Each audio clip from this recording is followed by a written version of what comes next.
Welcome back to the channel. I want to share something with you today that has kept me up at night for weeks. This video explores one of the most overlooked mysteries in Fallout lore. What really happened to the pre-war space program? Everyone knows about the moon landings, the vaults, the bombs, but nobody asks the obvious question. If America successfully established lunar missions for decades before the Great War, where did those people go? Why did the signals stop?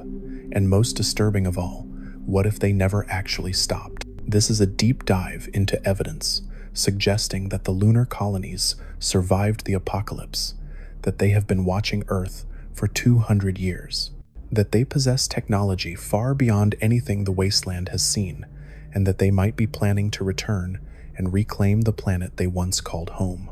The terminals tell a story nobody wanted us to piece together. The crashed satellites, the orbital weapon platforms, the mysterious supply drops, the strange figures appearing in the wasteland. It all points to one terrifying conclusion. We are being watched from above, and Phase 2 is coming. And if you genuinely enjoy this kind of dark storytelling, consider subscribing and liking the channel, but only if you like the content. I need to tell you something before they find me. Before the signal cuts out for good, my name does not matter anymore.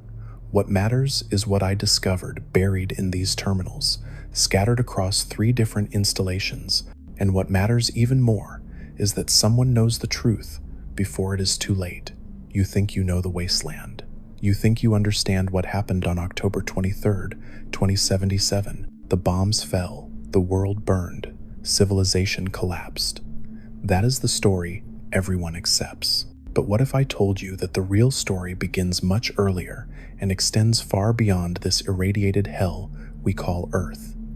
What if the greatest secret of the pre-war world was not what they built in underground vaults, but what they established 239,000 miles away on the lunar surface? I am recording this in what used to be a USSA monitoring station, the United States Space Administration. You probably saw their logo in that museum in DC, if you ever made it that far. They want you to believe it was all about exploration, about pushing the boundaries of human achievement, about pride and scientific discovery. They showed you the Virgo 2 lunar lander. They told you about Valiant 11 touching down in 1969. Brave astronauts, noble men, first steps on the moon, all very heroic, all very patriotic, all very much a lie. Not a complete lie. They did land on the moon. Captains Richard Wade, Mark Garris, and Michael Hagen, July 16th, 1969. That part is true. But what they do not tell you, what they carefully edited out of every public record, is that Valiant 11 was not an exploration mission. It was a reconnaissance operation. They were scouting locations for something much bigger, much more permanent, much more militarized. 4 months later, Valiant 12 went up. November 14th, 1969, another lunar landing, another flag planted, but this time, they left behind more than a flag. I found the manifest, buried deep in a sealed military terminal at the old Pentagon ruins. Valiant 12 delivered the first construction materials for what would eventually become Tranquility Station, modular habitat components, water extraction equipment, solar power arrays. This was not a flag planting ceremony. This was the beginning of colonization. And here is where it gets dark. Here is where my hands started shaking as I read terminal after terminal. The missions did not stop. Public knowledge claims the last manned flight to the moon happened in 2052. They brought back the Valiant 12 flag from the surface, made a big ceremony of it at the Museum of Technology. Closure. The end of an era. A final goodbye to humanity's lunar ambitions as resources shifted toward vault construction and the inevitable war with China. That is what they wanted you to believe. The truth is that lunar missions continued. They just stopped telling anyone about them. Between 2020 and 2052, the Delta IX rocket series flew 77 successful missions. 77. The terminal logs are still here, encrypted but not erased. Most delivered cargo, some delivered personnel, a few delivered weapons. By 2034, they were not even pretending anymore. They converted the crew sections of Delta-9 rockets and replaced them with nuclear warheads, orbital deployment. The moon was not just a colony, it was a weapons platform. I found a name in the files, Stellar Dynamics. Ever heard of them? Neither had I. They were a subsidiary of Vault-Tec. Yes, that Vault-Tec, the same corporation that built underground prisons disguised as survival shelters. The same company that experimented on American citizens like lab rats. They had a space division, heavily funded, minimal oversight. Officially, their purpose was satellite communications and orbital logistics. Unofficially, they were constructing the infrastructure for permanent lunar habitation, and they were doing it alongside Robco, Poseidon Energy, West Tech, and Repcon Aerospace. You recognize those names, the corporate giants that carved up America and sold it for parts. They all had a stake in the moon. Robco designed the AI systems for lunar base operations, autonomous construction robots, self-repairing HAB modules. Poseidon Energy developed Helios Project, solar power collection on an industrial scale, not for Earth, for the colony. West Tech provided the real nightmare fuel.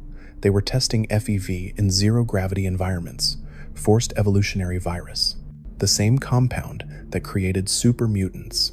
They wanted to see how it performed off-world. Think about that. Think about what they were planning. The Boulder Dome was not just a research facility. The files explicitly state it was a prototype for lunar settlements. They built it to withstand nuclear attack because they needed to perfect closed system habitation, self-sustaining life support, radiation shielding, food production in sealed environments. They called it a city of the future, but the future they envisioned was not on Earth, it was on the moon, and later, maybe Mars. That was the Hermes project, Mars shot. They were preparing to abandon Earth long before the bombs fell. I need you to understand the timeline. By 2073, Boulder Dome was operational. The Hermes 13 rocket was under construction at Bloomfield Space Center, destination Mars. Launch date set for summer 2078, but funding got cut in 2076, diverted to Vault technology. The official story claims the Enclave seized Bloomfield, trying to convert Hermes 13 for planetary evacuation. That they wanted to take the wealthy elite off-world. That is partially true. But what they do not mention is that Hermes 13 was not the first evacuation attempt. It was the last resort, because by 76, the primary evacuation site was already established on the moon, Colony Serenity. That name appears in 18 different terminals across 5 locations, always in fragments, always encrypted. I pieced it together over months. Colony Serenity was the main lunar installation, built between 2020 and 2050. Population estimates vary, but the most reliable figure I found was 217 personnel, scientists, engineers, military, corporate representatives, their families. They called them colonists, but the security protocols read more like a prison manifest. Everyone up there had specialized skills. Everyone had been psychologically vetted. Everyone had signed agreements that they would never return to Earth. Never return. That phrase kept appearing. Not cannot return, never return. As if return was possible, but forbidden. Think about what that means. They sent people to the moon knowing they would die there, knowing their children would be born there, knowing that Earth had become expendable. And then the signal stopped. 2052 is when public missions ended, but private logs continue until October 23rd, 2077, the day the bombs fell. The last transmission I found was logged at 9:47 a.m. Eastern Standard Time, 5 minutes after Washington, D.C. got hit. It was a short message from someone identified as Director Kuznetsov at Lunar Station 13. 6 words: Earth is lost.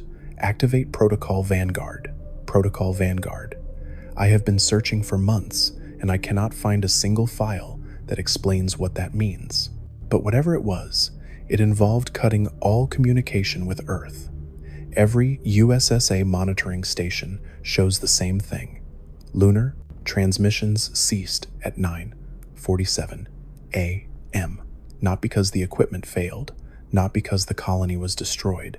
The signals just stopped being sent, deliberately, like someone flipped a switch. Now here is what keeps me awake. Here is what makes my skin crawl. Those orbital weapon platforms, the ones that the Brotherhood and the Enclave have been fighting over, they are still operational. Bradley Hercules, launched before the war, still in orbit, still functional. The Enclave used it to destroy Liberty Prime, fired 4 salvos, 36 nuclear warheads, from space after 200 years, and it worked. The Kovac Muldoon platform above Appalachia, still operational, controlled by Modus. Archimedes 2 over Helios, 1 in the Mojave. Poseidon Energy's orbital laser, also functional, still fires on command. How? How does technology survive 2 centuries in the vacuum of space without maintenance? Unless someone has been maintaining it, unless someone up there is watching, still waiting, still operational. I found something else.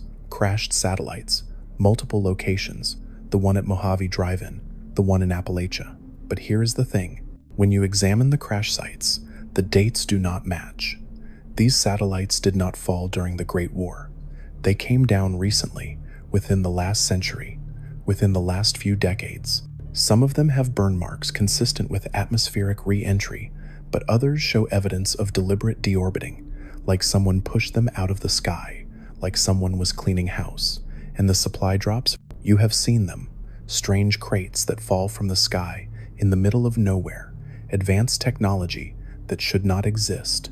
Weapons that are too sophisticated. Medicine that should have degraded centuries ago. The Brotherhood assumes they are pre-war stockpiles with delayed deployment timers, but I checked the drop patterns. They are not random. They correlate with major surface events. After Lions activated Project Purity, after the Courier dealt with the Mojave, after the Institute fell, someone is watching, someone is intervening. The Virgo 2 lander in the Museum of Technology has a plague. The very last manned flight to the surface in 2052. Very last manned flight. Not the last manned mission, the last flight to the surface, because flights to the colony continued. They just stopped coming back down. There was a man named Colonel Hartigan, United States Air Force, astronaut. In the 1960s, he was returning from a low-orbit mission in his capsule Clarabella 7. He never made it back. Government claimed weather balloons, cover-up. Truth is, something took him, pulled him right out of the sky. I know this because I found his recording on a crashed alien craft. He is talking to something, trying to make first contact, then screaming. He ended up on Mothership Zeta, preserved in cryostasis, dead when they thawed him out. But here is what nobody talks about. Why were the aliens so interested in astronauts? Because Hartigan was not the only one. Multiple abduction reports from USSA personnel, scientists working on lunar projects, engineers who designed spacecraft, all taken, all studied, all eventually found on that mothership. What were the Zetans looking for?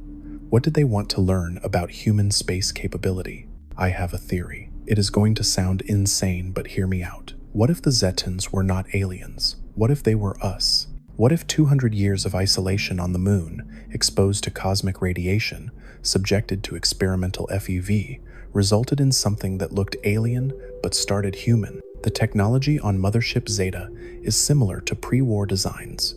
Too similar. The ship uses fusion cores. The weapons look like modified human energy weapons. The architecture, when you really examine it, has industrial design elements consistent with 21st century American engineering. What do you think really happened here? Drop your thoughts in the comments. I would like to know if I am the only one who feels this way. The Boulder Dome scientists were working on terraforming, creating breathable atmospheres in sealed environments, adapting human biology for low-gravity survival. The terminals mentioned genetic modification experiments, accelerated evolution protocols. They were trying to create humans that could thrive on the moon, humans that would not need Earth. What happens to those experiments over 2 centuries? What emerges? The Sea of Tranquility. That name appears in Fallout 76. American forces fought there, on the moon, to secure the nation's freedom. During what war? Against whom? China had a space program too. Less documented, more secretive, but the evidence is there. Chinese stealth suits include spacewalk modifications. Why would ground troops need vacuum-rated armor? Unless they expected to fight in space. Or on the moon, I found one reference to Tiangong Fortress, Chinese military documents, heavily corrupted file, but the phrase is clear. Tiangong Fortress will be the shield that protects the homeland, not on the homeland, not in the homeland, that protects the homeland, from orbit, from the moon, from somewhere above. China built their own colony, their own installations, parallel to American efforts. Both sides racing to militarize the lunar surface, both sides establishing permanent presence, and then the bombs fell, and everyone on Earth died or mutated. But the colonies, they watched it happen. They saw the flash of nuclear fire. They tracked the fallout spreading across continents. They monitored the collapse of civilization, and they made a choice. They sealed themselves off, activated Protocol Vanguard, cut all ties, decided that Earth was contaminated, quarantined, lost. That was 206 years ago, enough time for 8 or 9 generations to be born. People who have never set foot on Earth, people who only know the lunar colonies as home. What would they think of us? Of the surface dwellers? The rad-scarred remnants of a species that destroyed its own planet? Would they see us as human? Or would they see us as something less? Something contaminated? Something to be studied? To be managed? To be controlled from a safe distance? The technology is there. The Delta IX rockets were reusable. The research logs from Repcon Aerospace describe isotope 239 igniting agent as having long-term stability, rocket fuel that lasts centuries, spacecraft that could make the return journey. They have the means, they have the ships. They could come back anytime they wanted, so why have they not? Why the silence? Why the isolation? Unless they are already here.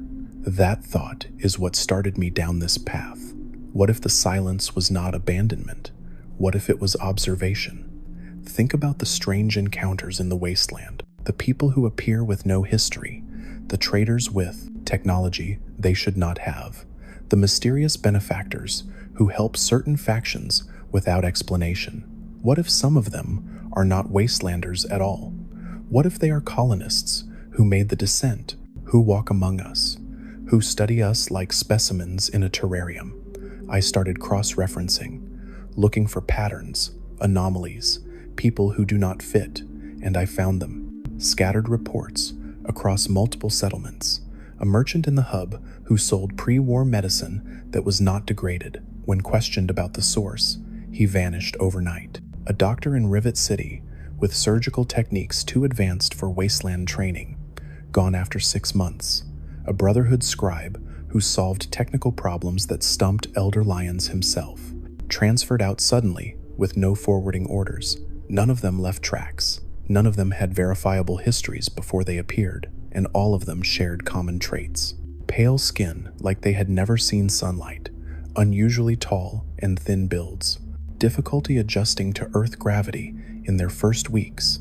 One report describes a woman in Megaton who would stumble when she walked, like her body expected less resistance, like she was used to 1/6 gravity, like she was born on the moon.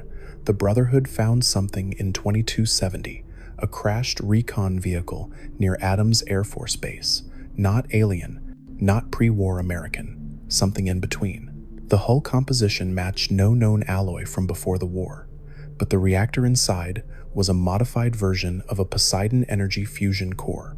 The navigational computer used Robco software architecture, hybrid technology. Human-based design evolved beyond what Earth achieved, developed somewhere else, somewhere with resources and time and safety, somewhere like a lunar colony. Elder Lyons classified the report, buried it deep, but I found the terminal where the research team logged their findings. One scientist named Rothschild noted that the vessel showed signs of atmospheric entry but also extended deep space transit, like it had traveled from very far away and then descended. His final note reads, "This craft was not built to explore, it was built to infiltrate. Infiltrate, not explore, not scout, infiltrate. That word choice tells you everything. Someone is conducting covert operations on Earth, someone with advanced technology, someone who does not want to be discovered, someone watching from above and occasionally touching down to interfere. The supply drops I mentioned earlier, I tracked them. 63 documented drops over the last 30 years. Every single one occurred within 2 weeks of a major political shift. The NCR's expansion into the Mojave was preceded by a supply drop containing advanced agricultural equipment. The Brotherhood Enclave War escalated after mysterious weapons caches appeared near both front lines. The Institute's synth program accelerated after someone delivered holotapes containing pre-war AI research that even the Institute did not have. Someone is playing chess, moving pieces, pushing factions toward specific outcomes. Why? What is the endgame? I have a theory, and it terrifies me. What if the lunar colonists are preparing Earth for reconquest? What if they are softening the ground, ensuring that when they finally reveal themselves, there is a power structure in place they can control? A civilization rebuilt to their specifications?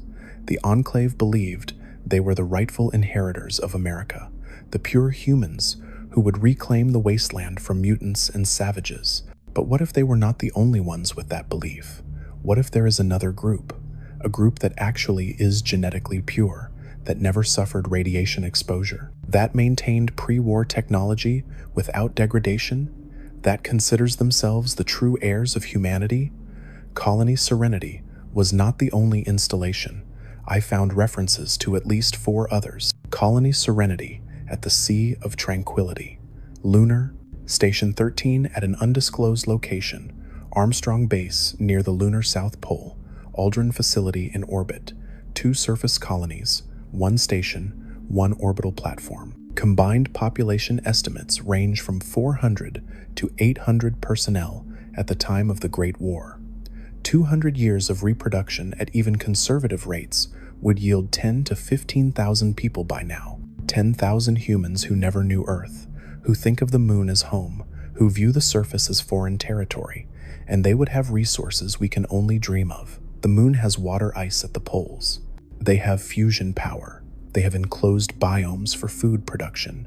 They have access to raw materials from asteroid mining. The terminals at Boulder Dome describe helium-3 extraction from lunar regolith, fuel for fusion reactors that burns cleaner and more efficiently than anything Earth ever achieved. An entire industrial economy built in isolation, 2 centuries of uninterrupted technological development. We are still using 200-year-old laser rifles. They could have progressed to weapons we cannot even imagine. We struggle with basic agriculture. They have perfected hydroponics and genetic modification. We die from radiation at 50. They probably live past 100 in pristine conditions. The technological gap would be immense, insurmountable. If they decided to return and claim Earth, what could we do to stop them? The orbital weapon platforms are insurance. Bradley Hercules, Kovac Muldoon, Archimedes 2, they are still functional because someone maintains them. Lunar colonists could reach those satellites, could repair them, could keep them operational as tools of control. The Enclave thought they controlled Bradley Hercules. But who gave the Enclave the access codes? How did they know the satellite still worked? Someone fed them that information. Someone wanted them to use it, to test it, to prove that orbital strikes remain viable. I found the maintenance logs. Bradley Hercules should have failed decades ago. The Kovac Muldoon platform had critical design flaws that limited its operational life. But both keep working. Both respond to commands. Both fire on target. The only explanation is external maintenance. Repair missions from beyond Earth. From the one place with the capability and motivation to keep those weapons active. The Mars missions never launched. Hermes 13 and Hermes 14 sat on the pad at Bloomfield Space Center until the bombs fell. But the Mars Shot Project terminals describe something interesting. Plans for a 3-stage colonization effort. Stage 1 was the Moon. Stage 2 was Mars. Stage 3 was the outer system. They were thinking long-term, multiplanetary, building a spacefaring civilization that would outlive Earth. Stage 1 succeeded. We know the lunar colonies existed, but what about Stage 2? What if some of those missions launched from the moon instead of Earth? What if the colonists used their industrial base to construct new ships, to send expeditions to Mars, to establish a second foothold? The technology was there, the resources were available, and they had 200 years to do it. We could be dealing with not just a lunar civilization, but an interplanetary network, watching, waiting, planning. Repcon Aerospace was working on advanced propulsion systems. The rockets at their test site used isotope 239 igniting agent, highly radioactive, highly efficient. The technical specifications describe thrust capabilities far exceeding what Earth-to-Moon transit required. These were deep space engines, built for voyages measured in months or years, built for Mars, built for beyond. And then there is the Bright Brotherhood, a group of ghouls who launched Repcon rockets into space. They called it Salvation, a journey to the great beyond. Everyone assumed they died in the void. But what if they did not? What if someone was waiting for them? What if the lunar colonists tracked those launches and decided to investigate, to make contact, to bring in the first surface dwellers who reached for the stars? The radio signals. That is another piece of the puzzle. Multiple locations report strange transmissions from space, not the usual pre-war broadcasts that loop endlessly. New signals, complex data bursts, encrypted. The Brotherhood has been trying to decode them for years. No success, because the encryption is not pre-war American. It is something else, something developed in isolation, a lunar cipher that Earth never knew. I managed to capture one of these transmissions, recorded it from an old USSA monitoring array, ran it through every decryption algorithm I could find. Nothing worked, but I noticed something. The signal repeats every 14.7 days. That is half a lunar month. The signal originates from a fixed point relative to Earth's rotation, geosynchronous orbit. There is a satellite up there, broadcasting, sending information to someone. To whom, to what, to where. The Vault-Tec experiments. We all know they were testing human adaptability under extreme conditions, but nobody asks why. For what purpose? What was the end game? The official explanation is that the Enclave wanted data for recolonizing Earth or escaping to another world. But Vault-Tec was not controlled by the Enclave. Vault-Tec was a corporate entity with its own agenda, an agenda that included Stellar Dynamics, their space subsidiary. What if the Vault experiments were not about Earth at all? What if they were providing data to the lunar colonists, testing how humans adapt to sealed environments, gathering information for expanding the moon bases? Think about it. Every Vault experiment parallels a challenge of lunar colonization. Vault 13 tested water scarcity. Lunar colonies need water recycling. Vault 68 had 999 men and 1 woman, genetic bottleneck scenarios. Lunar populations are small and need reproduction strategies. Vault 111 tested cryogenic suspension, exactly what Boulder Dome was developing for long-term space travel. The vaults were not about saving humanity. They were about gathering data for the colonies. Barb Howard, Vault-Tec executive. She pitched the Vault program to Robco, West-Tec, Repcon, and Big MT. She wanted each corporation to claim vaults and run experiments, to create perfect conditions for humanity through competition. But perfect conditions for what? For whom? She talked about wiping the slate clean, starting over, creating a designed society that is not the language of survival, that is the language of colonization. And she succeeded. The corporations built their vaults, ran their experiments, collected 200 years of data that sat in terminals across the wasteland, data that was easy to access if you knew where to look, data that could be transmitted, uploaded, sent to orbit, fed to whoever was watching from above. The Institute synthesized humans. The think tank put brains in jars. The Big MT developed transplantation technology. West-Tec created FEV. All of these experiments pushed the boundaries of human modification. All of them explored what humanity could become, and all of that information is available, recorded, ready to be harvested by anyone with the technology to access it. What would lunar colonists do with that data? How would they use it? Would they improve themselves? Modify their genetics? Create super soldiers like Vault-Tec envisioned? The isolation of space combined with advanced biotech could produce something extraordinary or something monstrous. 200 years is enough time for intentional evolution, for designer genetics, for post-human development. If you have ever wondered what choice you would make in a situation like this, tell me in the comments. I will be reading them. The Sea of Tranquility Battle. Fallout 76 references American forces fighting there during the Resource Wars, before the Great War. That timeline matches the final lunar missions. The official story claims resource conflicts were limited to Earth, Alaska, and annexed territories. But what if the real war extended beyond? What if America and China fought over the moon, over lunar helium-3 deposits, over strategic positions, over the ultimate high ground? China launched satellites, built space stations, developed their own deep space program. The real-world Tiangong program had military applications. In the Fallout timeline, they would have pushed harder, militarized faster, competed more aggressively, and they had the advantage. Chinese stealth technology, infiltration doctrine. They could have established lunar positions without America knowing, could have built hidden bases on the far side, could have prepared for a war that would be fought in vacuum. The Great War might have had three fronts: the ground war in Alaska and China, the nuclear exchange that destroyed both homelands, and the space war that nobody talks about, the final battle for control of lunar resources, a battle that determined who would inherit the moon, who would survive, who would watch from above as Earth burned below. American victory at the Sea of Tranquility would explain colony serenity.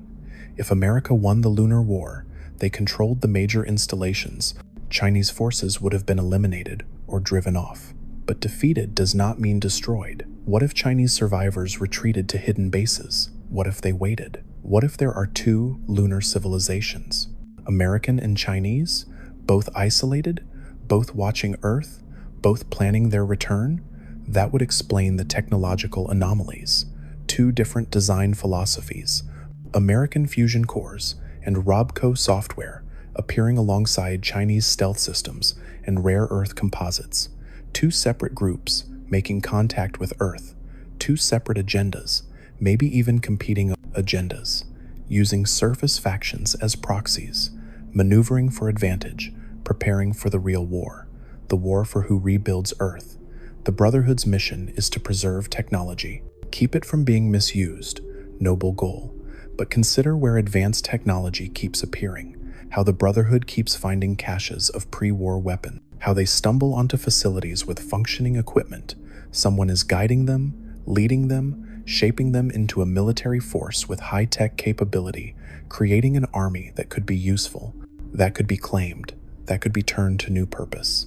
The NCR grows stronger every year, expands territory, establishes government, restores order. Who benefits from that? Who wants a functional nation-state on Earth? Someone who plans to make contact, someone who needs infrastructure in place, someone who wants a civilization ready to be integrated or conquered or replaced. The Institute represented the pinnacle of surface science: synthetic, humans, teleportation, nuclear power, advanced robotics.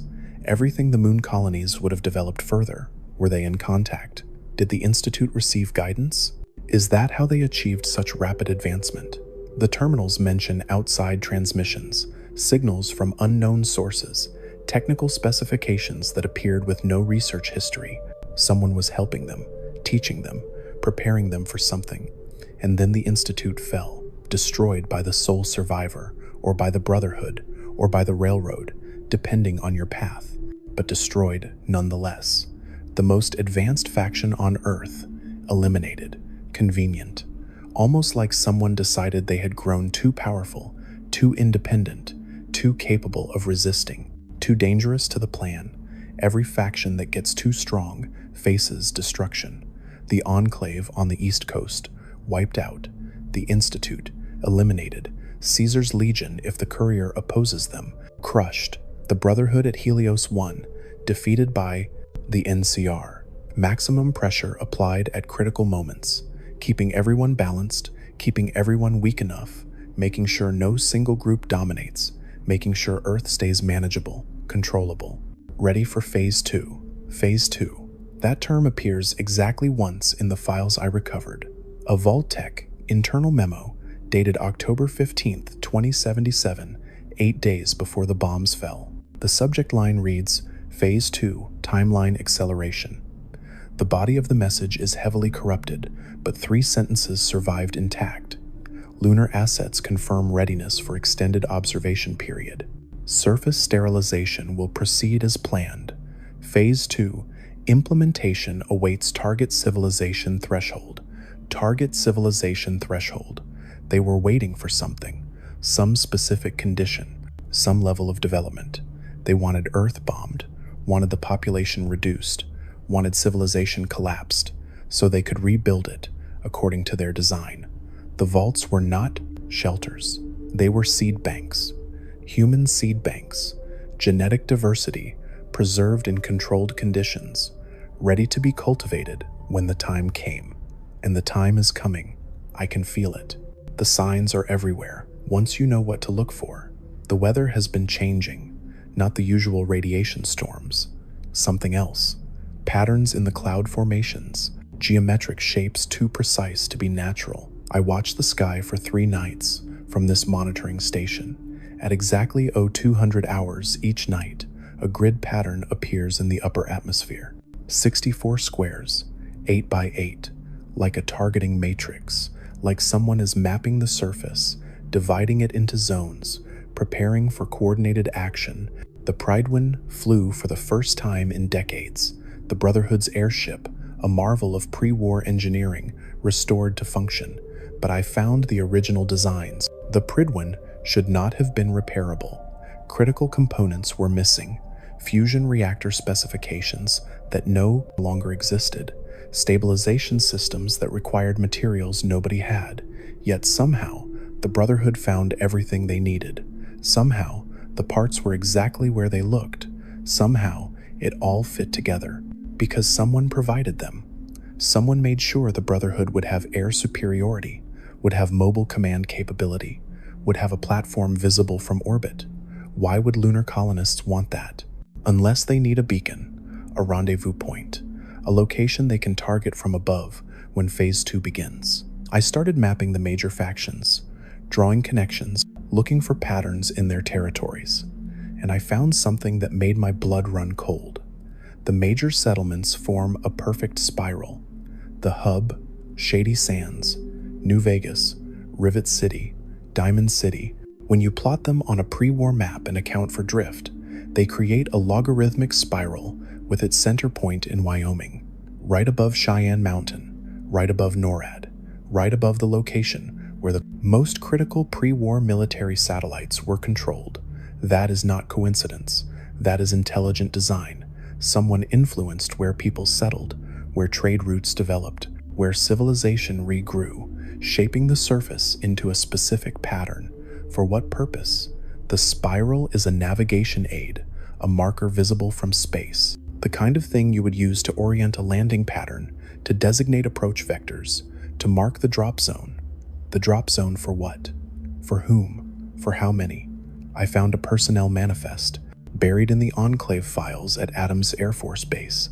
It lists Lunar Colony staff assignments as of October 22nd, 2077, 217 names. But someone added a handwritten note in the margin. Generation 8, graduation 1412. Generation 8, born on the moon, trained on the moon, raised to view Earth as foreign territory, nearly 1,500 of them. And that was just one generation.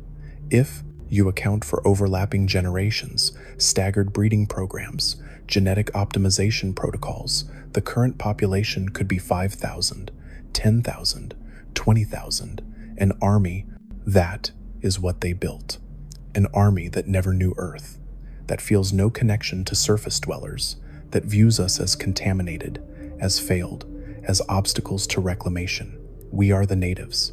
They are the colonizers returning home, and they have every advantage. The satellite network is just the beginning. I access the command protocols for Bradley Hercules. The interface shows 8 launch platforms. 8, but only 1 has been activated from Earth. The other 7 respond to external commands, off-world commands, lunar commands.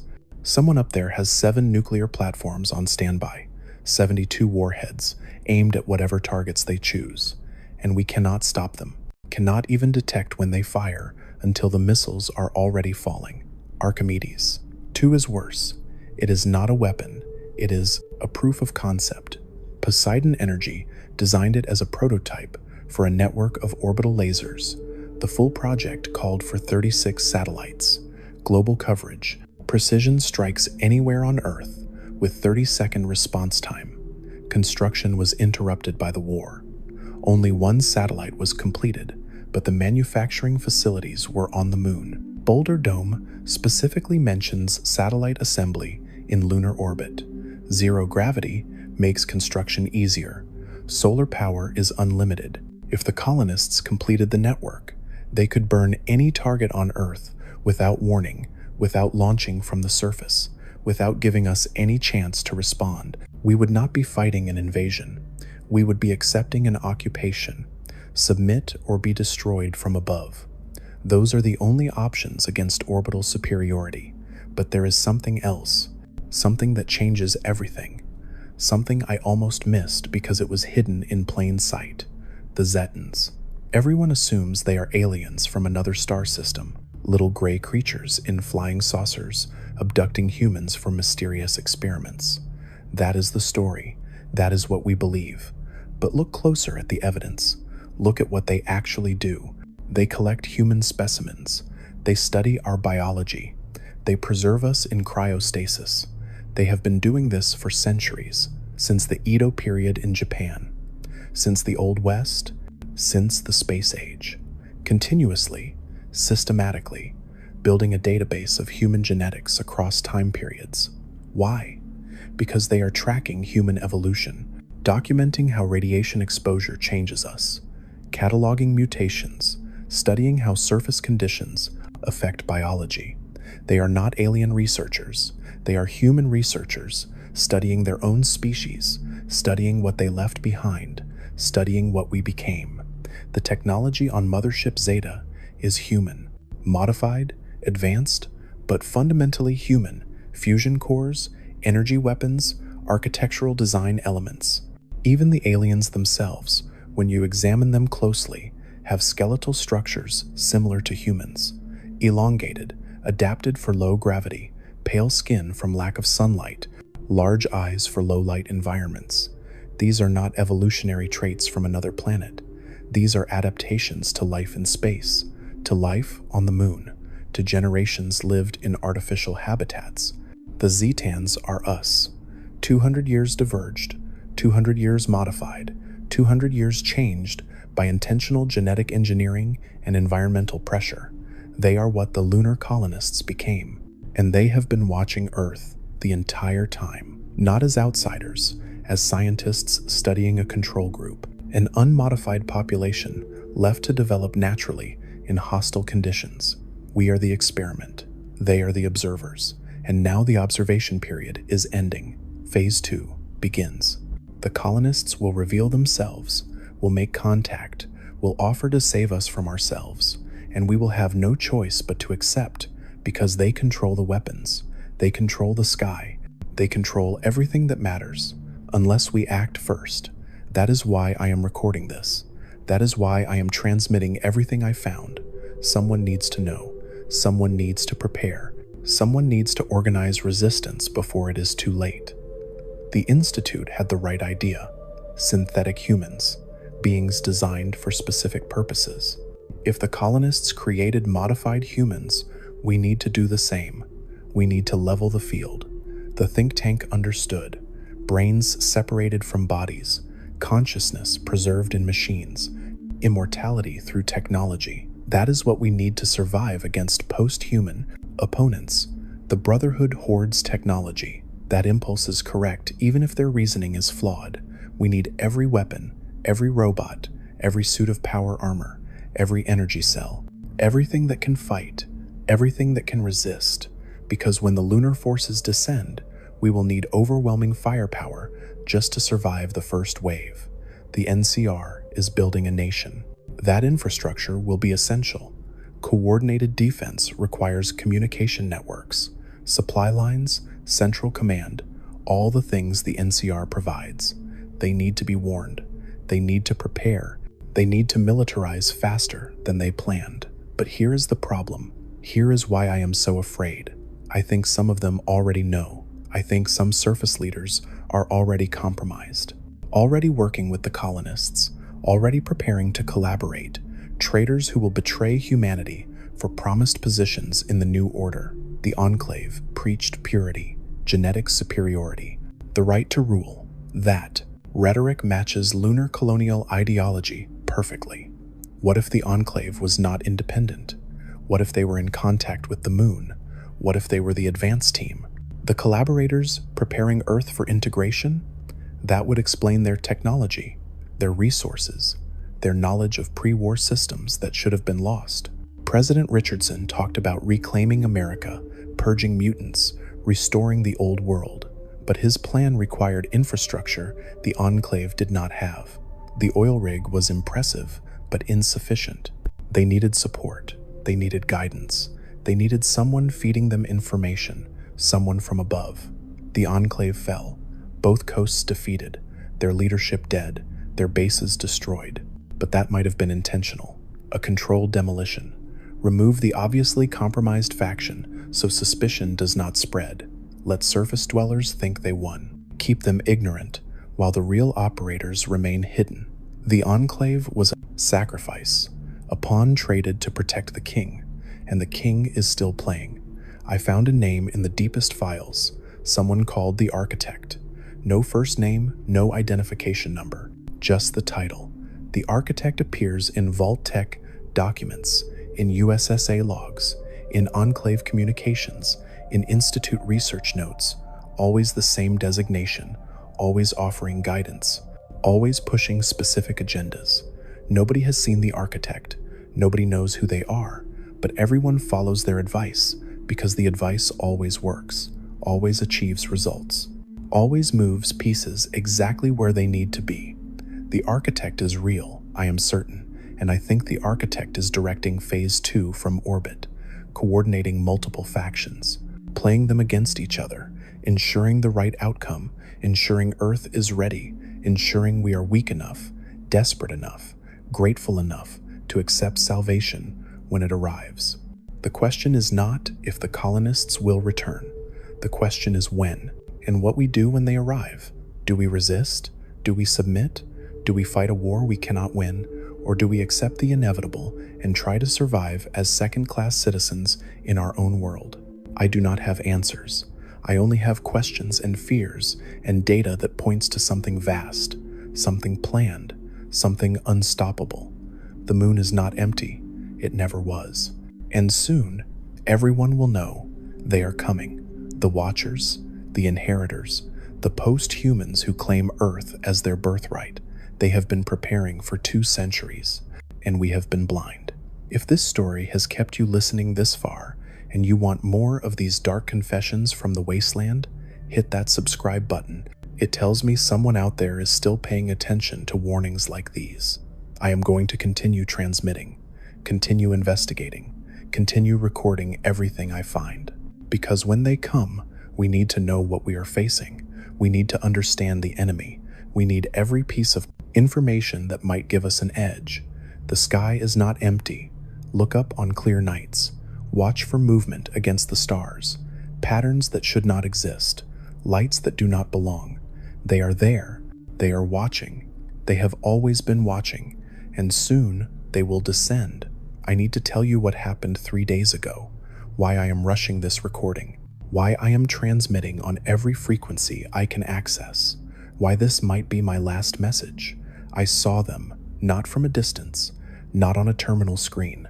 I saw them in person. 2 of them, standing at the edge of this facility at dawn, just watching, just waiting. They wore suits I have never seen before, seamless material that shifted colors with the light, Environmental suits, but elegant. Advanced. The helmets were transparent, but somehow reflective. I could see faces inside. Human faces, but wrong. Elongated skulls. Eyes slightly too large. Skin that looked pale even through the tinted material. They stood differently. Posture adapted to lower gravity. They had to consciously adjust their stance to accommodate Earth's pull. I hid, watched them through the monitoring station's exterior cameras. They did not approach the building, did not try to enter. They just stood there for 17 minutes. One of them held a device, scanning, reading, collecting data. The other faced the horizon, perfectly still, like a statue, like something waiting. Then they left, not walked away, not climbed into a vehicle. They just activated something on their suits and rose straight up. Vertical ascent, no visible propulsion, no sound, just smooth upward movement until they disappeared into the pre-dawn sky. Impossible, except I watched it happen, recorded it. The footage is transmitting with this message. That was when I knew everything I theorized, everything I pieced together from fragments and corrupted files. It is all true. They are here. They are moving openly. They are preparing for something immediate. I went back through the security footage from the past week, found 4 more incidents, different locations within visual range, always 2 figures, always the same behavior, scanning, observing, recording. They are mapping this area, cataloging, assessing. Why here? Why this monitoring station? Then I understood. This facility has direct line of sight to 7 major settlements. The equipment here can broadcast to half the wasteland. If you wanted to coordinate simultaneous communication with multiple population centers, this is where you would do it. This is the ideal location for announcement, a revelation, a first contact. They know I am here. They know I have been using their equipment, and they do not care. That terrifies me more than anything. They are not worried about what I discovered. They are not concerned about me spreading information, because it does not matter anymore. The time for secrecy has passed. Phase 2 is beginning whether we are ready or not. I found the reply schedule hidden in the astronomical data logs, a convergence point. 3 weeks from today, November 25th, the moon will be at perigee, closest approach to Earth. Optimal descent trajectory, minimal fuel expenditure, maximum payload capacity. That is when the ships will come. That is when the colony fleets launch. That is when 200 years of isolation ends and the lunar forces return home. 3 weeks, 21 days. And I estimate we have maybe 12,000 people across all major factions who could mount organized resistance. 12,000 surface dwellers with salvaged weapons and 200-year-old technology against however many colonists exist with advanced spacecraft and orbital weapons, platforms and genetic modifications, and 2 centuries of uninterrupted development. We cannot win. That is the brutal truth. We cannot win a war against orbital superiority. Every strategic asset we have can be destroyed from space. Every gathering point can be targeted. Every command center can be burned. They control the high ground, and we have no way to reach them. But maybe winning is not the goal. Maybe survival is enough. I have been thinking about the Zetans, about why they abduct humans, why they study us, why they preserve genetic samples. If the lunar colonists are tracking our mutations, our adaptations to radiation, our evolution under hostile conditions, that means they see value in what we became. We developed something they lack, something important, something worth studying: resistance to radiation, natural adaptation to high contamination environments, biological diversity created by 2 centuries of uncontrolled mutation. We are not pure humans anymore. We are post-apocalyptic humans, evolved for this world, adapted to survive here, and they cannot replicate that, cannot simulate it, cannot create it in controlled lunar habitats. They need us, not as equals, not as partners, but as genetic resources, as living libraries of adaptation, as breeding stock for traits they lost in sterile environments. That is why they watch, why they preserve, why they have not simply exterminated us from orbit. We have leverage. We just need to understand how to use it. The Institute was close to figuring this out. Their synthetic human program was revolutionary, but they made one critical mistake. They tried to create perfect humans, unmarked by radiation, free from mutation, pure baseline genetics, exactly what the lunar colonists already have, exactly what is not valuable. The next step, the step the Institute never took, is embracing mutation, weaponizing it, using our adaptations as advantages. Super mutants are stronger and tougher than baseline humans. Ghouls are functionally immortal and immune to radiation. Synths can be programmed with any knowledge. If you combine those traits intentionally, if you created designed post-humans that incorporated beneficial mutations while maintaining intelligence and coordination, you would have something formidable, something even orbital weapons cannot easily destroy. That is what we need. A biological answer to technological superiority, adaptation as warfare, evolution as resistance, becomes something they did not plan for, something their models did not predict, something that can survive what they throw at us and keep fighting. The think tank had the technology, biological research stations, genetic modification labs, brain preservation techniques. The Institute had the manufacturing, synthetic construction, mass production capabilities. Vault-Tec had the FEV, controlled mutation protocols, targeted enhancement serums. The Brotherhood has the organization, command structure, logistical networks. The NCR has the population, thousands of potential subjects, the raw material. Put it all together and you have a chance, a desperate, terrible chance that requires sacrificing our humanity to save our species, becoming monsters to fight gods. But maybe that is what survival demands. Maybe that is the price. I am transmitting coordinates with this message, locations where the relevant technology exists, where the research can be completed, where the synthesis can happen. Someone needs to pick up this work. Someone needs to complete what I started, because I will not be here to finish it. They are coming back. I can feel it. The two figures I saw, they are returning. The scanning device they used, I think it detected my transmissions, tagged my location, marked me for collection. They want to know what I know, want to understand how much I discovered, want to take me somewhere for study. I am not going with them. I have seen what happens to abductees. I have read the reports from Mothership Zeta, the experiments, the dissections, the preservation in cryopods. I would rather die here, rather destroy this facility and everything in it than let them take me alive. But first I need to finish transmitting, need to upload everything to every frequency, need to make sure someone receives this. The pre-war world was built on lies. Vault-Tec lied about saving people. The government lied about protecting citizens. The corporations lied about everything. And the biggest lie was that the space program ended, that humanity gave up on the stars, that we turned inward and died. The truth is that one branch of humanity kept reaching, kept building, kept advancing. While we suffered and mutated and barely survived, they thrived. And now they return to claim what they believe is theirs. But Earth is not theirs anymore. It belongs to us, the survivors, the adapters, the ones who endured hell and emerged transformed. We are not the humanity they left behind. We are something new, something forged in radiation and violence and desperate struggle, and we will not surrender our world without a fight. Even if that fight seems hopeless, even if the odds are impossible, even if resistance means extinction, because submission means slavery, means becoming genetic cattle for post-human colonizers, means watching our children bred for traits, means losing everything that makes us who we are. I choose resistance. I choose defiance. I choose to die free rather than live as property.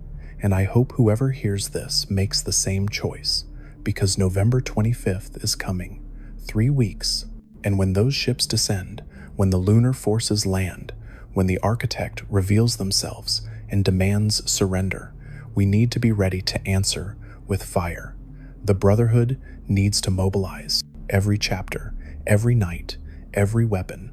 The NCR needs to arm its civilians, mass conscription, Total war footing. The Minutemen need to activate every settlement, turn the Commonwealth into a fortress. Caesar's Legion needs to redirect from civil war to external threat. The followers need to accelerate medical research, radiation treatments, mutation enhancement protocols. The railroad needs to repurpose synths, combat models, infiltration units, sabotage specialists. Everyone needs to prepare. Because this is not a wasteland skirmish. This is not a faction dispute. This is an existential war for the future of humanity, for who gets to define what humanity means, for whether we survive as independent beings or become subjects of a lunar empire. The evidence is undeniable. The lunar colonies exist. The Watchers are real. The plan is in motion. Phase 2 begins in 3 weeks. I do not know exactly what form it will take. Full invasion, diplomatic contact, targeted strikes, selective occupation, but something is coming, something that changes everything. I wish I had more time, more data, more proof, but they are here now. I can see movement outside.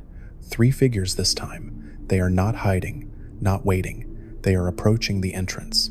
I have maybe minutes before they breach. I am setting the reactor to overload. 30-minute countdown. This facility and everything in it will be vapor.